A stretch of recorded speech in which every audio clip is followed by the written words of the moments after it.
Hi everybody, welcome to my homestead and welcome to my channel. In this video, I wanted to do a short video just sharing a couple of things. First of all, there's going to be 3 asteroids that are going to come by Earth tomorrow on Christmas, which is very interesting. And before I get into that, I wanted to show you a picture that Rabbi Gedalia Gerfin, this is the Orthodox rabbi that I talked to. He's in Israel. He lives in West Jerusalem. He immigrated to Israel about 50 years ago from New York, and he's lived there ever since. And this last time that we spoke this week, we were talking about Hanukkah, and he showed me something new. I never knew about this, but I guess what they have is like they have like these glass boxes right here that you can put your menorah in so that it doesn't get disturbed by the wind. Because if I remember right, what's ideal or what you're supposed to do is the menorah is supposed to be out there for the world to see. You know, it's like giving light to the world. And so you're supposed to have it outside, like if you have like a court to your house or the part that's closest to the street, basically. You have the menorah, right? So people can see. If you can't do that, then you put it in the window. It should always be actual flames, not electric lights. And just here's a picture. He says, okay, what did he say here? Hanukkah candles in the old city of Jerusalem. So that is so cool. Could you imagine walking around Jerusalem and just seeing these all over the place? You know, especially this year as we're thinking about Christmas and how it lines up with the last day of, well, not the last day of Hanukkah, but the last lighting of a candle. On Christmas in the evening, that's when the 8th candle is going to be lit. I don't know if that means anything prophetically or if it's like in sync for things to happen tomorrow, but imagine if you were in Jerusalem right now with that on your mind, walking around the old city, and you see all these just beautiful lights all over the place. By the way, he told me something very interesting, that the menorah candles during Hanukkah are lit by men, okay? But the Sabbath candles that they light every Sabbath, it is on the inside of the house, and it's like on the table, and they light it inside, and it's always lit by the woman. And the symbolism there, he told me, is that and it's just like everyone knows, men are like outside, right? They're outside. Um, they deal with you know war and work and just all these things. Not that women don't either, but that's traditionally the role of men. And women are on the inside. They are the queens of their home, and they're the ones that light the candle on the Sabbath. So it's just a really neat thing, and I really like it. So thank you, Rabbi Gerfin. Okay, so we have this going on. Okay, this is from Jen. She says, I thought you'd find this interesting. 3 asteroids will pass by Earth on Christmas Day. This article explains it. Knowing how important the number 3 is in the gospel and on Christmas Day makes it very interesting. Merry Christmas, Jared. I hope you and your family have a wonderful day. Best regards, Jen. And Jen, I hope that you do too. I hope that it's a very special Christmas. So this is what we got going on. This is from Newsweek. 3 giant asteroids will have close encounter with Earth on Christmas Day. What are the chances of this? I don't know. There's always, asteroids and stuff that are coming by Earth, and they track these things. But, with everything that we've been talking about this year and this specific Christmas, this is an interesting thing to happen. Obviously, I don't need to tell you the importance and the significance of the number 3 in our church. So, not 1, not 2, but 3 huge asteroids are paying a holiday visit and are due to speed relatively near the Earth on Christmas Day. Relative to distances in the universe, that is, so there is no reason to panic. The 3 asteroids are named 2022 YL1, 2013 YA14, and 2022 TE14, and are estimated to measure between 124 and 278 feet, between 167 and 360 feet, and between 312 and 689 feet in diameter, respectively. Therefore, 2022 YL1 is around the same size as the wingspan of a Boeing 777. 2013 YA14 is similar in size to an American football field, while 2022 TE14 will be around the same size as a 50-story building. We'll call them asteroids A, B, and C, respectively. Here's an artist depiction, maybe not so much of this exact event, but just a generic stock image. All three asteroids orbit around the sun, occasionally passing close to the Earth. Most of the asteroids in the solar system orbit the sun in the asteroid belt, situated between Mars and Jupiter, where there are thought to be around 1.1 million. Asteroids are bits of a planet that didn't happen, that orbit the sun between Mars and Jupiter in the main asteroid belt. However, as they are relatively small, asteroids can be disturbed quite easily, so they can develop orbits that cross those of planets. Jay Tate, the director of UK's Space Guard Center Observatory, previously told Newsweek. Now, I'm not going to read the entire thing. We've talked a number of times about the importance of celestial bodies, right? We looked at what Brigham Young said about there being life on the moon and life on the sun. And I don't think that he was saying, and I'm not saying that this is doctrine, because it's really only him. And then I want to say Joseph Fielding Smith also said something similar about there being life on those worlds. Well, how could there be life on the sun? Well, I don't think that they're talking about some kind of exotic life form, or on the moon, some kind of like highly resistant microbe or something like that.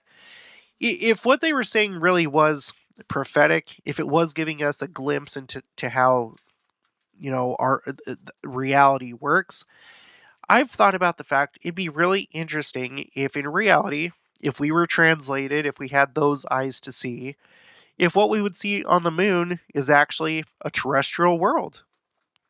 The moon being excuse me, the moon being the symbol, at least, of the terrestrial glory. But what if that's where Enoch and his city is, and we can't see it because we're living in a terrestrial condition?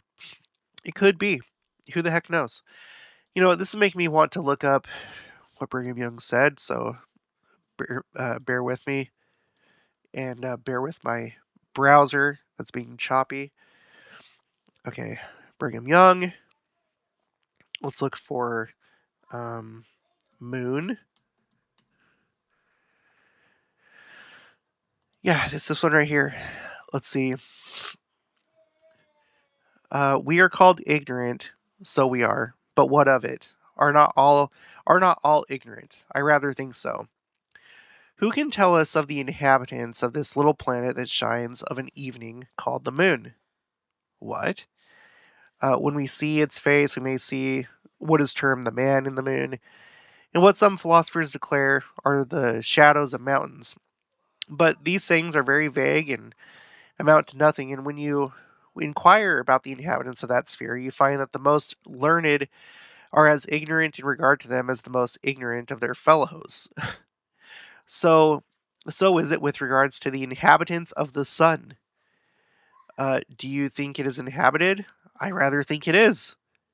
Do you think there is any life there? No question of it. It was not made in vain.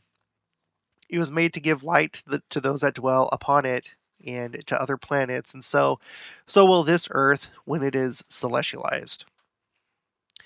So he's saying essentially that the Earth is going to become like the sun when it's celestialized. Now, this is radically, radically different from what science says, because science would say that um, usually the planets that orbit the star are made from the star dust that the star itself is made out of. Okay, and that you don't get a star from a planet. A star is essentially a collection of a lot of gas. I think it's mostly uh, I think it's mostly hydrogen. I want to say.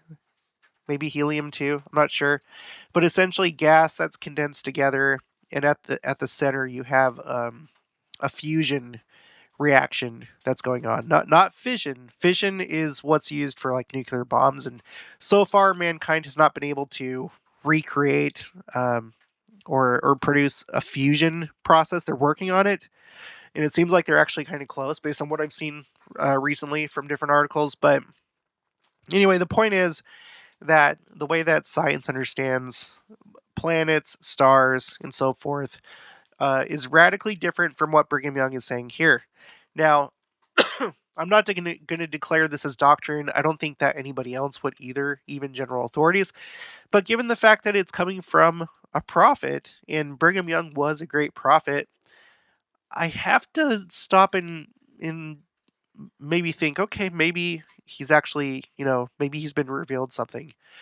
So if you have a celestial world, if you have a terrestrial world where you have inhabitants that we can't see because they're in a different phase, they're in a different sphere, they're in a different dimension, whatever word you want to use, then if that's how our solar system is actually organized, and who knows what's going on with these other planets, well, what might be happening with these asteroids? You know, um, so anyway, for all anybody knows, maybe these are things that we also, there's stuff going on with asteroids that we can't see with our physical eyes, which would make this possibly even more significant that this is happening on Christmas Day. So I know it's really far out there, and I'm not really pushing it because there's not enough to really say with any degree of certainty that this is the case, but it's a possibility, and there is a little bit of substance to it based on what Brigham Young said. And then, like I said, there was also, I seem to recall Joseph Fielding Smith essentially backing this up, this idea.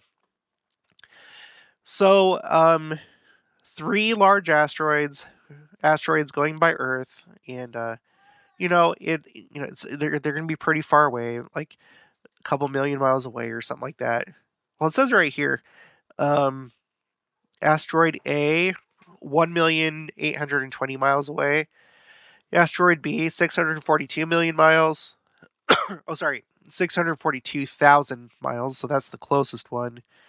And then asteroid C, 670 million miles.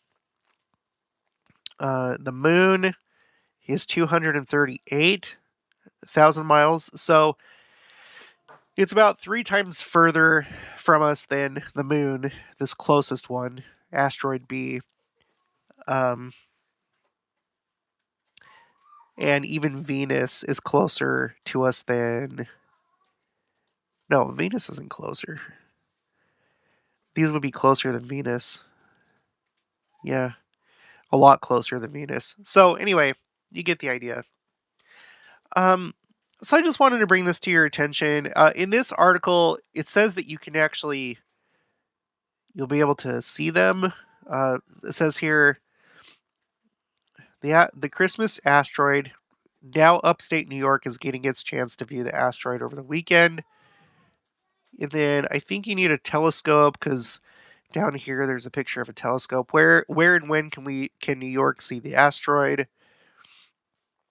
So if you're one of these people that do that, then you might want to check it out. Really interesting.